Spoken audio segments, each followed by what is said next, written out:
The Natural Resources Council of Maine released a report this morning that details what they call harmful cuts to the Environmental Protection Agency. The report, titled "Damaging Maine," is in response to the U.S. House Appropriations Committee's proposed budget for the next fiscal year. The proposal cuts 23% from the EPA's workforce and general funding, which will be more than $2 billion and over 1,200 employees.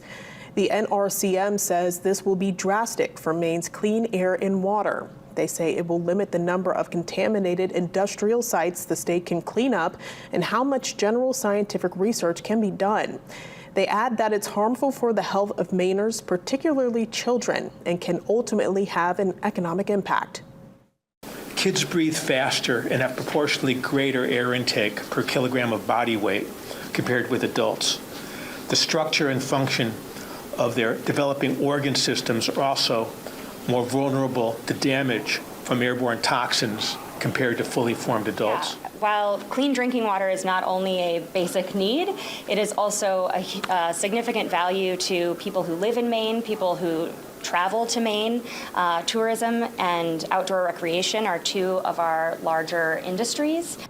The group says a draft budget from the same committee in the Senate, chaired by Senator Susan Collins, is proposing just a 5% cut to the EPA.